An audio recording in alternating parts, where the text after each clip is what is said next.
নমস্কার প্রিয় ছাত্রছাত্রী, যারা একাদশ শ্রেণীতে পড়ছো তাদের অ্যাকাউন্টেন্সি প্রথম সেমিস্টারের আজকে বিল অফ এক্সচেঞ্জের প্রবলেম নিয়ে আলোচনা শুরু হলো।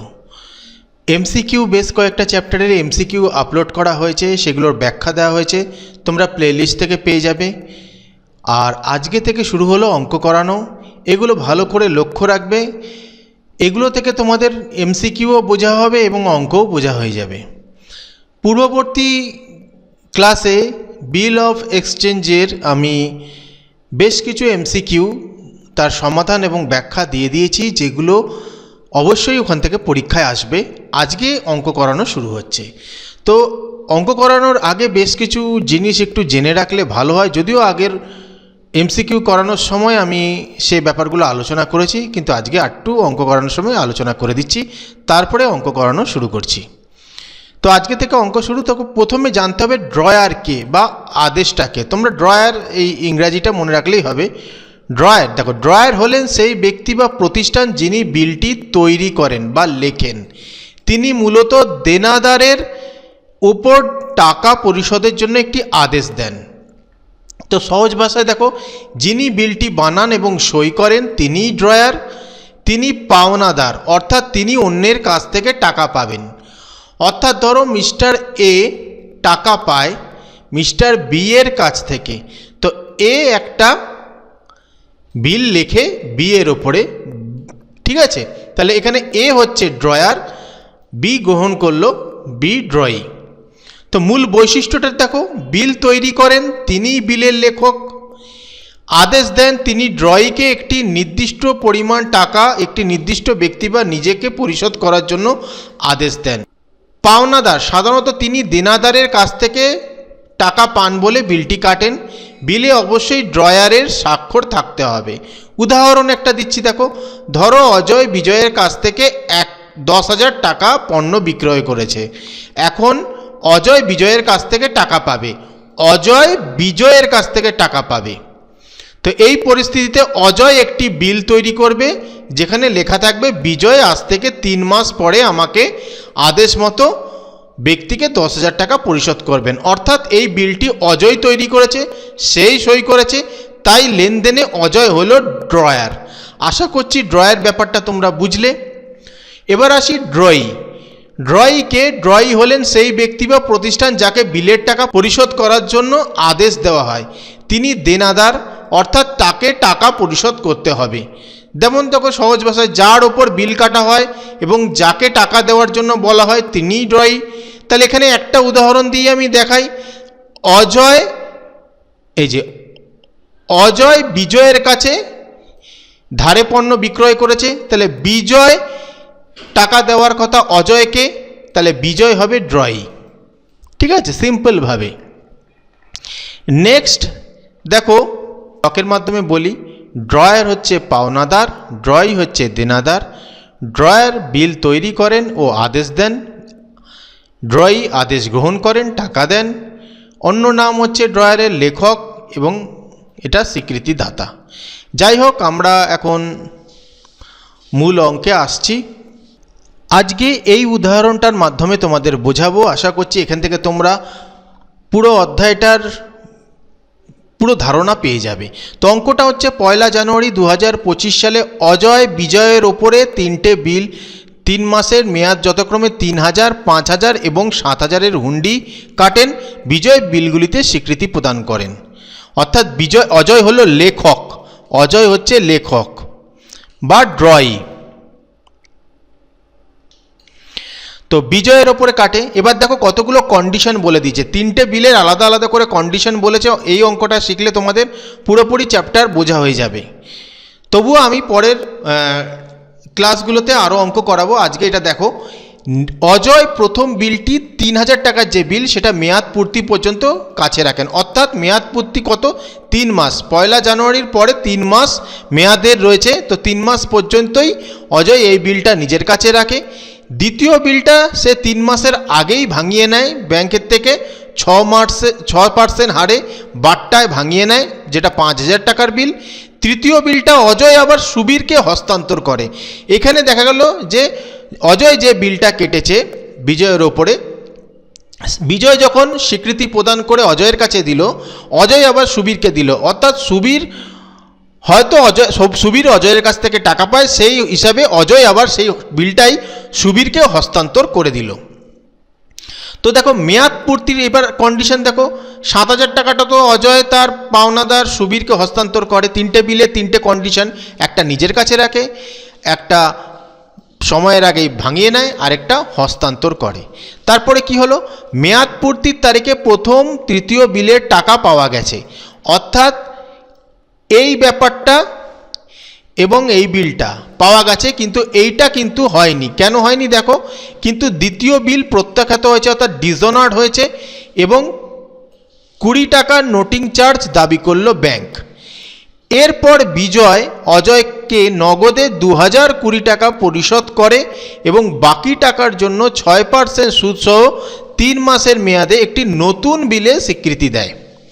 যাই হোক, নতুন বিলের মেয়াদ পূর্তির তারিখে বিজয় দেউলিয়া ঘোষিত হয় এবং তার সম্পত্তি থেকে প্রতি টাকায় 20 পয়সা অর্থাৎ 20% হারে চূড়ান্ত নিষ্পত্তি হিসাবে পাওয়া যায়। আসছি একটা একটা করে বোঝানোর, অঙ্কটা আগে বলে দিই।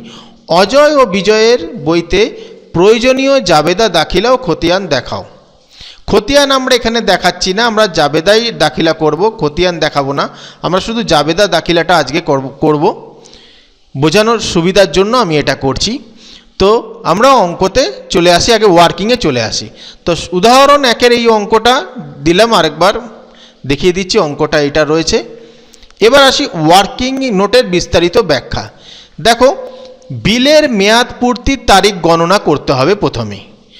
তো মেয়াদ পূর্তির যদি তারিখ গণনা আমরা করি, তাহলে দেখতে হবে কবে বিল কাটা হয়েছিল, 1 জানুয়ারি 2025 এবং 3 মাসের মেয়াদে কাটা হয়েছিল। 3 মাসের মেয়াদে কাটা হয়েছিল। তাহলে ওয়ার্কিং নোট দেখো ভালো করে। নমিনাল ডিউ ডেট কবে আছে সেটা দেখো। বিল কাটার তারিখ হচ্ছে 1 জানুয়ারি 2025, বিল কাটার তারিখ। মেয়াদ কত রয়েছে, 3 মাসের। অঙ্কের মধ্যেই বলে দেওয়া হয়েছে, দেখো মেয়াদ 3 মাসের।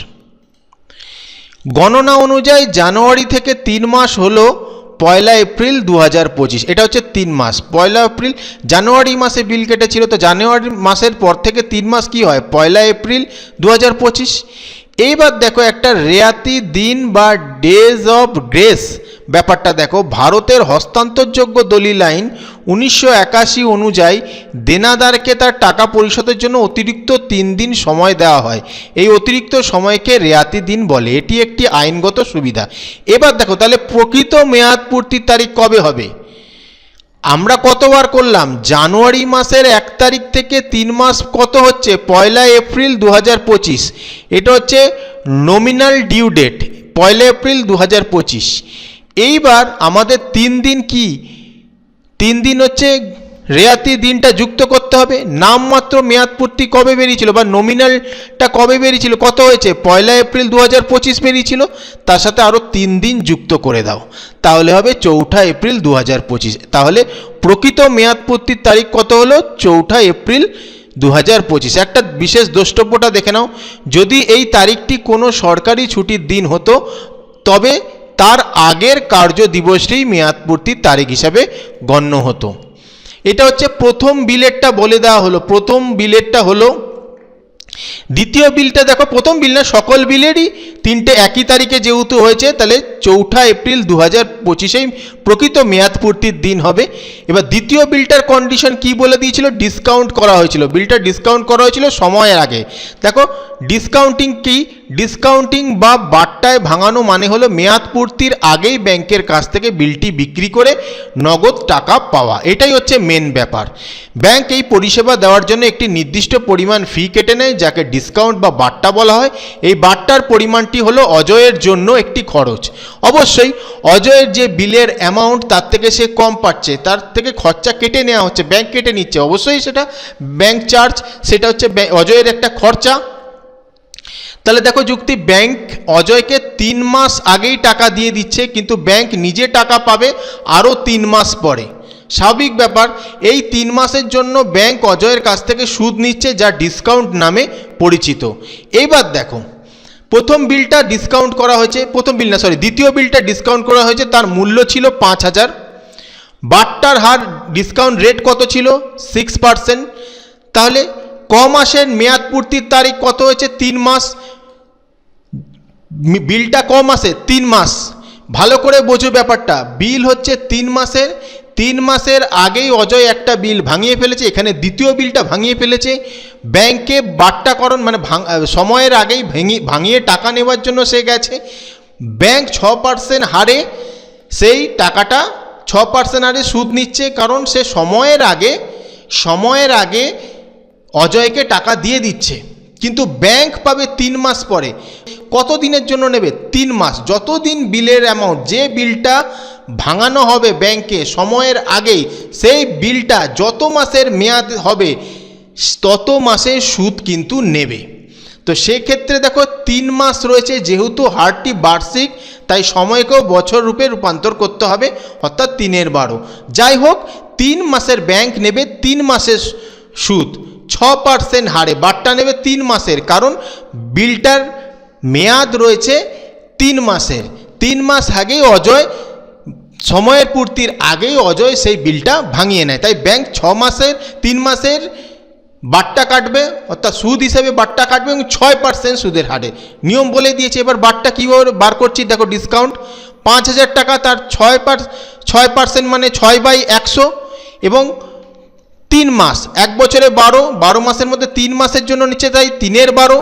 এই যদি আমরা ক্যালকুলেশন করি তাহলে আমাদের দাঁড়াচ্ছে ডিসকাউন্ট 75। তাহলে এই 75 টাকা অজয়ের কাছে খরচা। তাহলে অজয়ের প্রাপ্ত টাকা কত? অজয় 5,000 টাকার বিল ভাঙিয়েছে, তার থেকে ব্যাংক 75 টাকা কেটে নেয়। তাহলে 5,000 বিয়োগ 75, এই টাকাটা অজয় পাবে। এবার দেখো নতুন বিলের জন্য সুদের গণনা। তো দেখো কেন এই গণনা প্রয়োজন। বিজয় দ্বিতীয় বিলটি সময় মতো পরিশোধ করতে পারেনি। যেইগুলো পরিশোধ করেছে সেটা তো নর্মাল এন্ট্রি, সেই নিয়ে ভাবনা চিন্তা করার নেই। কিন্তু বিজয় যে নতুন বিলটা কেন নিয়ে, নতুন বিল একটা জারি করেছিল, অঙ্কের মধ্যে দেখো বলেই দেওয়া হয়েছে যে কিন্তু দ্বিতীয় বিলটি প্রত্যাখ্যাত হলো। তার মানে অজয় দ্বিতীয় বিলটা দিতে পারলো না, ব্যাংক 20 টাকা নোটিং চার্জ কাটলো। তার কারণ হচ্ছে ব্যাংক তো অজয়কে টাকা দিয়ে দিয়েছে, কিন্তু অজয়ের সেই বিলটা ডিসঅনার্ড হলো, অর্থাৎ বিজয় সেটা দিতে পারলো না, সক্ষম হলো না। তাহলে 20 নোটিং চার্জ ব্যাংক কেটেছে। যাই হোক, এরপর বিজয় অজয়কে নগদে 2,020 টাকা পরিশোধ করলো। বিজয় অজয়কে দিয়ে দিল 2,020 টাকা, কিন্তু যেটা ডিসকাউন্ট হয়েছে, যেটা বিলটা দিতে পায়নি দ্বিতীয় বিল, সেটা ছিল 5,000 টাকা। কিন্তু বিজয় অজয়কে দিয়েছে 2,020 টাকা, এবং বাকি টাকার জন্য 6% সুদসহ 3 মাসের আরেকটা বিলে স্বীকৃতি প্রদান করে। তো এই দেখো নতুন যে বিল হয়েছে সেটা নিয়ে আমি কথা বলছি। তাহলে সেক্ষেত্রে দেখো ওয়ার্কিং নোট কি হবে, সেখানে দেখো প্রত্যাখ্যানের পর মোট দেনা কত রয়েছে। বিল তো আর পেলো না, 5,000 টাকার দ্বিতীয় বিলটা যেটা ব্যাংক থেকে ভাঙানো হয়েছিল সেই বিলটা প্রত্যাখ্যাত হয়েছে, তাই বিলের তো টাকা হলো না। সেই বিলের মূল্য কত ছিল? 5,000। নোটিং চার্জ কত? 20। ব্যাখ্যা দেখো, বিল প্রত্যাখ্যাত হলে এই ঘটনাটি আইনত প্রমাণ করার জন্য একজন নোটারি পাবলিকের দ্বারা যে ফি দেওয়া হয় তাকে নোটিং চার্জ বলে। এই খরচটি আদতে দেনাদারেরই, অর্থাৎ বিজয়কেই বহন করার কথা, কারণ বিজয় যে বিলটা দিয়েছে সেইটাই তো ডিসঅনার্ড হয়েছে, তাহলে বিজয়কেই এই 20 টাকা দিতে হবে। তাহলে যে বিলটা প্রত্যাখ্যাত হয়েছে অর্থাৎ ডিসঅনার্ড হয়েছে সেটা হচ্ছে 5,000 টাকার বিল। ব্যাংক নোটিং চার্জ 20 টাকা চার্জ করেছে, তাহলে 5,000 যোগ 20, তাহলে এটা হচ্ছে মোট প্রাপ্য কত হচ্ছে, ডিউ ফ্রম বিজয় কত হচ্ছে 5,020। এই মুহূর্তে দাঁড়িয়ে 5,020 টাকা ডিউ হয়ে গেল বিজয়ের। এবার দেখো মোট প্রাপ্য তো হলো 5,020 টাকা, বিজয় এর মধ্যে 2,020 টাকা নগদ পরিশোধ করে দিয়েছে। তাহলে হাতে পড়ে রইল কত টাকা যেটা পরিশোধ করেনি বিজয়, সেটা হচ্ছে 3,000 টাকা পরিশোধ করেনি। সেক্ষেত্রে দেখো 3,000 টাকার উপরেই নতুন করে 3 মাসের জন্য সুদ গণনা করা হবে। তাহলে দেখো সুদ গণনা কেন করা হবে, কারণ 3 মাসের আবার সে বিলটা করেছে, তাহলে 3,000 তার উপরে 6% সুদ, 3/12 45 টাকা। কেন? কারণ ব্যাংক থেকে বিলটা ভাঙানো হয়েছে, ব্যাংক তো টাকা দিয়ে দিয়েছে 3 মাসে 6% কেটে নিয়ে, কিন্তু আবার সেই 3 মাসের সেই 3,000 টাকার আবার 3 মাস যাচ্ছে এক্সট্রা, আবার মেয়াদে, কারণ নতুন সেই বিলটা ডিসঅনার্ড হওয়ার পরে 2,020 টাকা বিজয় দিতে পেরেছে ক্যাশ, কিন্তু বাকি টাকা তো দিতে পারেনি। সেই বাকি টাকা দেওয়ার জন্য বিজয় আবার 3 মাসের একটা বিল মানে স্বীকৃতি প্রদান করে। সেই জন্য কিন্তু আবার সেই 3 মাসের আবার সুদ দিতে হবে, কারণ অলরেডি ব্যাংক তো টাকা তোমাকে দিয়ে দিয়েছে, অজয়কে দিয়ে দিয়েছে, তো ব্যাংক তো ছাড়বে না। তো সেক্ষেত্রে দেখো আবার দেখো সেই 3,000 টাকা বাকি যে টাকাটা পরিশোধ করেনি বিজয়, সেই 3,000 টাকার ওপরে আবার 6% 3 মাসের সুদ কাটা হলো, সেটা হচ্ছে 45 টাকা। তাহলে দেখো এবার নতুন বিলের মূল্য কত হবে। দেখো নতুন বিলের বাকি দেনা কত ছিল প্লাস সুদ, বাকি দেনা ছিল বিজয়ের 3,000 প্লাস সুদ, মোট কত বিলের মূল্য হলো 3,045 টাকা বিলের মূল্য হলো। এবার দেখো বিজয়ের দেউলিয়া হওয়ার পর চূড়ান্ত প্রাপ্তি। এখানে দেখো কেন এই গণনা প্রয়োজন। দেউলিয়া মানে হলো বিজয় আইনগত তার সমস্ত দেনা পরিশোধ করতে অক্ষম, তার সম্পত্তি বিক্রয় করে পাওনাদারদের আংশিকভাবে টাকা দেওয়া হয়। অজয় কত টাকা পাবে এবং তার কত টাকা লোকসান হবে তা নির্ণয় করতে এই গণনা প্রয়োজন। তাহলে দেখো মোট বিজয়কে দিতে হবে 3,045 টাকা। এবার আসি গণনায়। তো ধাপ 1, মোট প্রাপ্য কত হবে। অঙ্কের মধ্যে দেখো একটা জিনিস তোমাদের বলে দিয়েছে যে নতুন বিলের মেয়াদ পূর্তির তারিখে বিজয় দেউলিয়া ঘোষিত হন এবং তার সম্পত্তির থেকে প্রতি টাকায় 20 পয়সা অর্থাৎ 20% হারে চূড়ান্ত নিষ্পত্তি পাওয়া যাবে। তো ব্যাপারটা কি একটু দেখে নাও। প্রাপ্তির টাকার পরিমাণ, প্রাপ্তির হার প্রতি টাকায় 20 পয়সা অর্থাৎ 20%। নগদ প্রাপ্তি কত। দেখো মোট কত প্রাপ্ত পেতাম আমরা বিজয়ের কাছ থেকে 3,045, কিন্তু পাবো কত 20%। তাহলে 3,045-এর 20% মানে 609 টাকা। তাহলে অনাদায়ী কত হচ্ছে ঋণের পরিমাণ, যে টাকাটা আর পাওয়া গেল না সেটাই হচ্ছে অজয়ের জন্য ক্ষতি বা অনাদায়ী ঋণ। তাহলে অনাদায়ী ঋণ কত হবে, পেতাম হচ্ছে 3,045 টাকা, পেলাম 20% মাত্র 609। তাহলে 3,045 থেকে 609 বাদ দিয়ে 2,436 টাকা পাওয়া যাবে। তাহলে এটা হলো ওয়ার্কিং নোট। এবার আসি আমরা মেন অঙ্কে। তাহলে প্রথম এন্ট্রি আমরা কি দেব, বিল রিসিভেবলে বিল, অজয় বিজয়ের কাছে বিল কাটে এবং বিজয় তাতে স্বীকৃতি প্রদান করে। তাহলে এন্ট্রিটা কি হবে, বিল রিসিভেবল অ্যাকাউন্ট ডেবিট টু বিজয়। অবশ্যই বিল রিসিভেবল অ্যাকাউন্ট ডেবিট টু বিজয়। কেন হবে ব্যাখ্যাটা দেখো, কত টাকা, যেটা 15,000, 3টে বিলের মোট অ্যামাউন্ট যুক্ত করা হবে এখানে। তাহলে কেন ব্যাখ্যাটা দেখে নাও। অজয় বিজয়ের কাছ থেকে 3টি বিল পেয়েছে। বিল রিসিভেবল একটি চলতি সম্পত্তি অর্থাৎ কারেন্ট অ্যাকাউন্ট, তাই ডেবিট হয়েছে। বিজয় বিলগুলো দেয় কারণ নিয়ম অনুযায়ী ক্রেডিট দ্য গিভার, তার ব্যক্তিগত অ্যাকাউন্টে ক্রেডিট করা হয়েছে। নেক্সট দেখো এন্ট্রিটা রয়েছে দ্বিতীয় বিলটা। দ্বিতীয় বিল কি করেছে, অজয় ব্যাংক থেকে ভাঙিয়ে নিয়েছে। তাহলে কি হবে, ব্যাংক অ্যাকাউন্ট ডেবিট। কেন ব্যাংক অ্যাকাউন্ট ডেবিট, অজয়ের কাছে টাকা এলো, অজয়ের বই করছি আমরা, অজয়ের বইতে এই এন্ট্রিগুলো করছি। প্রথমে দেখে নাও in the books of Ajay, ড্রয়ারের বইতে করছি। তাহলে ড্রয়ার টাকা পাচ্ছে, সম্পত্তি আসছে, তো ব্যাংক অ্যাকাউন্টকে আমরা ডেবিট করছি। ডিসকাউন্ট খরচা, খরচ ক্ষতি, ডেবিট দিকে তার গতি, তাহলে খরচ হচ্ছে ডেবিট করা হলো। নেক্সট হচ্ছে বিলস ভাঙানো হলো। বিল যেহেতু ভাঙানো হয়েছে, বিলটা ব্যাংকে জমা করা হয়েছে, সেই জন্য বিল চলে গেছে, সম্পত্তি চলতি এখন চলে গেছে, সেই জন্য বিলকে ক্রেডিট করা হলো 5,000। দেখো দ্বিতীয় বিলটি ব্যাখ্যা দেখো, দ্বিতীয় বিলটি বাট্টায় ভাঙানো হয়েছে, ব্যাংক থেকে টাকা পাওয়ায় ব্যাংক ডেবিট করা হয়েছে, বাট্টা একটি খরচ তাই ডেবিট করা হয়েছে, বিলটি ব্যবসা থেকে চলে যাওয়ায় বিলস রিসিভেবল অ্যাকাউন্টকে ক্রেডিট করা হয়েছে। তাহলে নেক্সট দেখো এবার তৃতীয় বিলটা। তৃতীয় বিল কি করেছে, এন্ডোর্স করা হয়েছে, হস্তান্তর করা হয়েছে কাকে, সুবীরকে। অজয় যে বিলটা লেখে বিজয়ের ওপর, বিজয় স্বীকৃতি প্রদান করে আবার অজয়কে দিয়ে দেয়, অজয় সেটা কি করে হস্তান্তর করে সুবীরকে। তাহলে সুবীর দেখো 7,000 টাকা সুবীরে সেই বিলটা সুবীর পাচ্ছে। তাহলে সুবীর যদি পায় পার্সোনাল অ্যাকাউন্টে রিসিভ করছে, তাহলে হচ্ছে ডেবিট করে দেওয়া হলো। বিল ব্যবসা থেকে চলে যাচ্ছে, তাই বিলকে ক্রেডিট করা হলো। একবার ব্যাখ্যায় আসি। তৃতীয় বিলটি পাওনাদার সুবীরকে হস্তান্তর করা হয়েছে, সুবীর বিলটি পেয়েছে debit the receiver personal account অনুযায়ী, তাহলে সুবীর অ্যাকাউন্টকে ডেবিট করা হয়েছে, বিলটি ব্যবসা থেকে চলে যাওয়ায় বিলস রিসিভেবল অ্যাকাউন্টকে ক্রেডিট করা হয়েছে। এবার তাহলে দেখো সবকটা বিলের এন্ট্রি দিয়ে দিয়েছি। দ্বিতীয় বিলটা যে কাজ করা হলো, ডিসকাউন্ট করা হলো, সেটাও আমি দিয়ে দিয়েছি। তৃতীয় বিলটা হস্তান্তর করা হয়েছে তার এন্ট্রি দিয়ে দিলাম। তাহলে তিনটে বিলের ঝামেলা মিটে গেল। এইবার মেয়াদ পূর্তি যখন হবে তখন সেটা অনার্ড হলো না ডিসঅনার্ড হলো তার এন্ট্রি এবার দেব। এবার আসি প্রথম বিলটা অনার্ড, তৃতীয় বিলটা অনার্ড, কিন্তু দ্বিতীয় বিল ডিসঅনার্ড হয়েছিল। তাহলে প্রথম বিলটা এন্ট্রি কি হবে, যেটা প্রথম বিল দেখো being the first bill honoured on the due date, প্রথম বিলটা তো ডিউ ডেটে অনার্ড হয়েছিল, তাহলে ডিউ ডেটে যদি অনার্ড হয় তাহলে তুমি টাকা পাবে। Bank account debit, bills receivable honoured হচ্ছে রিভার্স এন্ট্রি ক্রেডিট করা হলো, অর্থাৎ bank account debit to bills receivable. Bill honoured হলে অবশ্যই টাকা পাওয়া যাবে, তাহলে bank account debit to bills receivable চলে যাচ্ছে। দেখো প্রথম বিলের টাকা মেয়াদ পূর্তিতে পাওয়া গেছে, ব্যাংকে টাকা আসায় ব্যাংক ডেবিট হয়েছে এবং বিলস রিসিভেবল ক্রেডিট হয়েছে, কারণ বিলটা তো এই মুহূর্তে নেই, বিল চলে গিয়ে টাকা আসছে।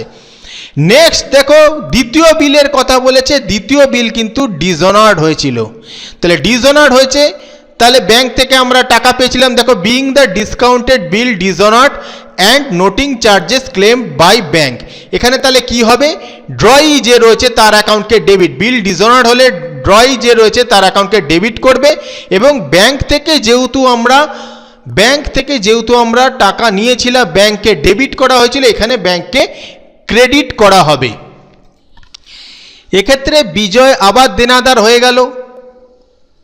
আবার ব্যাংক থেকে দেখো ব্যাংক আবার নোটিং চার্জ এবং বিলের টাকা কেটে নেওয়ায় তাহলে আবার কত হচ্ছে, ব্যাংক ক্রেডিট হয়ে গেল। ব্যাংক যখন টাকা দিয়েছিল ডেবিট হয়েছিল, আবার এখানে ক্রেডিট হলো। ব্যাখ্যাটা দেখো, বাট্টা করা বিলটি প্রত্যাখ্যাত হওয়ায় বিজয় আবার দেনাদার হয়েছে, ডেবিট করা হলো। ব্যাংক বিলের টাকা ও নোটিং চার্জ কেটে নেওয়ায় ব্যাংকে ক্রেডিট করা হলো। এইবার দেখো পরে কি হলো, ক্যাশ রিসিভড হয়েছে। বলা হয়েছে কি, দেখো অঙ্কের মধ্যে যদি আমরা দেখি একটা লাইন ভালো করে দেখো এখানে, এরপর বিজয় অজয়কে দেখো দ্বিতীয় বিলটা ডিসঅনার্ড হয়েছে, 20 টাকা নোটিং চার্জ দাবি করা হয়েছে সব কিছুই, কিন্তু বিজয় কি করেছে, বিজয় অজয়কে নগদে পাওয়ার কথা কত, দ্বিতীয় বিলটার অ্যামাউন্ট হচ্ছে 5000 টাকা পাওয়ার কথা এবং নোটিং চার্জ 20 টাকা যুক্ত হচ্ছে, অর্থাৎ 5020 টাকা পাওয়ার কথা, কিন্তু বিজয় অজয়কে নগদ 2020 টাকা দিয়েছে, অর্থাৎ অজয়ের কাছে ব্যাংকে টাকা এসেছে এবং বাকি টাকার জন্য 3 মাসের একটা বিল কাটা হয়েছে, সেটা আবার পরে আসছি।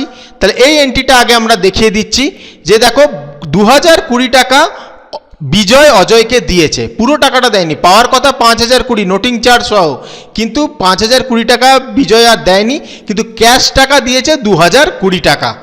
তো ক্যাশ টাকা 2020 টাকা দেওয়ায় ব্যাংককে ডেবিট করা হলো, কারণ ব্যাংকে টাকা আসছে তাই ডেবিট হলো, এবং কে দিচ্ছে, বিজয় পার্সোনাল অ্যাকাউন্টে, গিভার ক্রেডিট হয় তাই ক্রেডিট করা হলো, ব্যাংক অ্যাকাউন্ট ডেবিট টু বিজয়। দেখো ব্যাখ্যা দেখো, বিজয়ের কাছ থেকে নগদ টাকা, আংশিক নগদ টাকা পাওয়ায় ব্যাংককে ডেবিট করা হলো এবং বিজয় অ্যাকাউন্টকে ক্রেডিট করা হলো। এবার দেখো ইন্টারেস্টে যেটা আমি বলেছিলাম যে সে নতুন একটা বিল কেটেছে, যেটা 3 মাসের, আবার 3 মাসের একটা বিল কেটেছিল, কত টাকার, 5020 টাকা দেওয়ার কথা 2020 টাকা দিয়েছে, 3000 টাকা রয়েছে, তো 3 মাসের আবার সে নতুন করে একটা বিল কেটেছে, সেই 3 মাসের বিলের ওপরে আবার একটা ইন্টারেস্ট কাটা হলো, যেটার ওয়ার্কিং আমি কিন্তু আগেই দেখিয়ে দিয়েছি। এই যে এখানে ওয়ার্কিং দেখানো হয়ে গেছে, দেখিয়ে দিচ্ছি তোমাদের, এই যে 45 টাকা বেরিয়েছে ওয়ার্কিং, সেটার এন্ট্রি দিচ্ছে এবার ইন্টারেস্টের। সেখানে কি হচ্ছে, বিজয় অ্যাকাউন্ট ডেবিট টু ইন্টারেস্ট, বাকি টাকার ওপর সুদ ধার্য করা হয়েছে, সুদ একটি আয় তাই ইন্টারেস্টকে ক্রেডিট করা হয়েছে, এই টাকা বিজয়ের কাছ থেকে প্রাপ্যতায় বিজয় অ্যাকাউন্টকে ডেবিট করা হয়েছে। নেক্সট আসছে নতুন যে বিল হয়েছে সেই বিলের এন্ট্রি দিচ্ছি। নতুন বিলের এন্ট্রি সবসময় হবে বিলস রিসিভেবল অ্যাকাউন্ট ডেবিট টু ড্রয়ি, তো এখানে নতুন বিলেরটা দিয়ে দিচ্ছি, 3000 টাকা বাকি ছিল এবং 45 টাকা সুদ সহ 3045 টাকার বিল কেটে দেওয়া হলো, সেটার একটা এন্ট্রি দিয়ে দেওয়া হলো। এবার দেখো বিল তো দেয়া হলো, কিন্তু এই নতুন বিলটা মেয়াদ পূর্তির সময় সে দেউলিয়া ঘোষণা করলো বিজয়। তাহলে বিজয় দেউলিয়া ঘোষণা করায়, তাহলে বিজয় দেউলিয়া ঘোষণা করলো, তাহলে বিলটা তাহলে রিভার্স এন্ট্রি হয়ে যাবে, সেই বিলটা তো আর পাওয়া যাচ্ছে না। তাহলে রিভার্স এন্ট্রি কী হলো, Bijoy account debit to bills receivable. Bills যখন পেয়েছিলাম তখন কি হয়েছে, bills receivable account debit to Bijoy, এই বিলটা আর পাওয়া যাবে না, তাহলে উল্টো এন্ট্রি হয়ে যাবে, কারণ ডিসঅনার্ড হয়ে গেল তো বিলটা, দেউলিয়া ঘোষণা করলো। তাহলে Bijoy account debit to bills receivable. যখনই কোনো বিল কাটা হয় তখন হয় bills receivable account debit to drawee, এবং যদি বিলটা ডিসঅনার্ড হয় drawee account debit to bills receivable. যদি কোনো ব্যাংকের কোনো ভাঙানো ঠাঙানো না হয় তো সেক্ষেত্রে এই এন্ট্রিটা হচ্ছে। নেক্সট তাহলে কি বলা হয়েছে যে 20% অঙ্কের মধ্যে বলে দেওয়া হয়েছে কি নতুন বিলের মেয়াদপূর্তির তারিখে বিজয় দেউলিয়া ঘোষণা হলো এবং মাত্র 20% হারে চূড়ান্ত নিষ্পত্তি পাওয়া গেল। তাহলে চূড়ান্ত নিষ্পত্তি পাওয়া গেল 20%, আমরা আগেই বার করেছি। 20% আমরা 609 টাকা পাবো। 20% হচ্ছে 3045 না কত ছিল, ওয়ার্কিং নোটে আমরা করেছি। ওয়ার্কিং নোটটা একটু দেখে নেবে তোমরা ভিডিওতে। দেখো আরেকবার দেখিয়ে দিচ্ছি। দেখো চূড়ান্ত প্রাপ্তি কত, আমাদের পাওয়ার কথা 3045, তার মাত্র 20% আমরা পাবো, তাহলে 609 টাকা পাবো। তাহলে ব্যাঙ্ক অ্যাকাউন্ট ডেবিট, টাকা পাওয়া যাচ্ছে, তাহলে ব্যাঙ্ক অ্যাকাউন্ট ডেবিট করা হচ্ছে। এবার দেখো 3045 টাকার মধ্যে মাত্র 609 টাকা পেলাম, তাহলে বাকি টাকা আর পাবো না, অর্থাৎ ব্যাড ডেট হবে। ব্যাড ডেটটাও ক্ষতি, খরচ ক্ষতি, ডেবিট দিকে তার গতি। তাহলে 3045 থেকে 609 টাকা বাদ দিয়ে 2436 টাকা হবে, তাই ব্যাড ডেট ক্রেডিট ডেবিট করে দিলাম, ক্ষতি। এবার বিজয় অ্যাকাউন্টকে আমরা কি করব, বিজয় অ্যাকাউন্টকে আমরা করে দেব ক্রেডিট। বিজয় অ্যাকাউন্টকে কেন ক্রেডিট করা হলো, কারণ সম্পূর্ণ পরিশোধের এন্ট্রি হয়ে গেল, তাহলে সম্পূর্ণ পরিশোধ হয়ে গেল, তাই বিজয় অ্যাকাউন্টকে আমরা ক্রেডিট করে দিচ্ছি। আজকে এই অঙ্ক পর্যন্তই থাক। তাহলে আজকে আমরা এই পর্যন্তই থাকি। আজকে ড্রয়ারটাই বুঝালাম, ড্রয়ারের ইন দ্য বুকস অফ ড্রয়ারের বইটাই আমরা বুঝালাম। এরপরে ক্লাসগুলোতে ড্রয়ি সব একসাথে করাবো। তারপরে ক্লাসে হয়তো ড্রয়ি এন্ডোর্সি তিনটে ঘর মিলে আমরা করব। এই স্টেপ বাই স্টেপ আমরা শেখাবো, তাতে তোমাদের সুবিধা হবে। আজকের অঙ্কটা একটু কঠিন হয়ে গেল, পরবর্তী অঙ্কগুলোতে একটু ছোট অঙ্ক হিসাবে আমি করাবো, সেইগুলো ভালো করে দেখবে, সেগুলো থেকে বুঝতে পারবে। প্রথম অঙ্কটা একটু কঠিন হয়ে গেল, যাই হোক চিন্তা করো না, পরবর্তী অঙ্ক থেকে আমি সহজ সরল অঙ্ক দিয়ে বোঝানোর চেষ্টা করব। ভিডিওটা ভালো লাগলে লাইক কমেন্ট শেয়ার করে দিও।